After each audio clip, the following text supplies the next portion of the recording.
Hi friends, good evening. இன்றைக்கி நம்ம என்ன ரெசிபி பார்க்க போகிறோன்னா, சிம்பிளாக சத்து மாவு வச்சு ஒரு குழி பணியாரம் பார்க்கலாம். அதுக்கு தேவையான பொருட்கள் ஃபஸ்ட்டு பனானா எடுத்திருக்கேன். பனானா எடுத்துட்டு அதை நல்லா மசிச்சு வச்சுருக்கேன். அப்புறம் தேவையான அளவு கொஞ்சம் சத்து மாவு போட்டிருக்கேன். சத்து மாவு போட்டுட்டு தென் 2 எக்ஸ் ஆட் பண்ணுறேன்.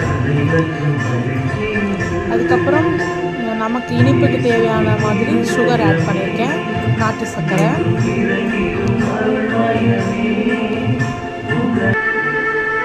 அப்புறம் அதை பேலன்ஸ் பண்ணுறதுக்கு கொஞ்சம் சால்ட் சேர்த்துருக்கேன். அப்புறம் பேக்கிங் சோடா ஒரு பிஞ்ச் சேர்த்துருக்கேன்.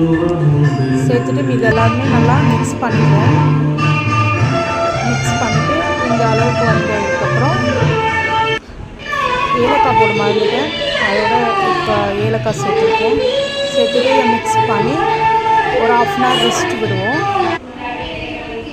1/2 hour கழித்து புளி பணியார சட்டி அடுப்பில் வச்சுட்டு லைட்டாக நெய் அப்ளை பண்ணிவிட்டு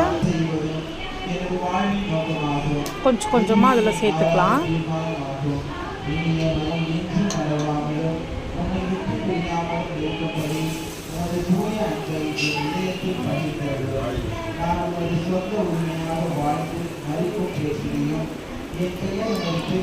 ரொம்ப டேஸ்ட்டாக இருந்துச்சு ஃப்ரெண்ட்ஸ். நீங்கள் குழந்தைங்களுக்கு கூட செஞ்சு தரலாம், ரொம்ப ஹெல்த்தியும் கூட.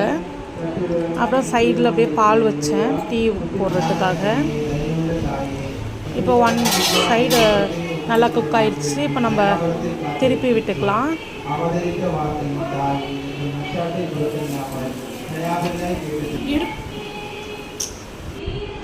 திருப்பி விட்டு திரும்ப நம்ம மூடி போட்டு கொஞ்சம் குக் ஆகி விட்டுட்டு இப்போ எடுத்துருக்கோம். நல்லா ஃபுல்லாக குக் ஆகிருச்சு.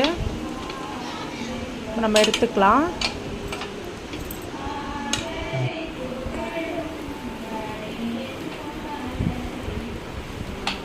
நெக்ஸ்ட்டு இருக்கிற மாவையும் நம்ம செகண்ட் பேட்சை போட்டோம். செம்ம டேஸ்ட்டாக இருந்துச்சு ஃப்ரெண்ட்ஸ். நீங்களும் வீட்டில் குழந்தைங்களுக்கு செஞ்சு கொடுங்க. இந்த வீடியோ உங்களுக்கு பிடிச்சிருந்தால் லைக் பண்ணுங்கள், ஷேர் பண்ணுங்கள், சப்ஸ்கிரைப் பண்ணுங்கள். செஞ்சு பார்த்துட்டு எப்படி இருக்குன்னு சொல்லுங்கள் ஃப்ரெண்ட்ஸ். தேங்க்யூ.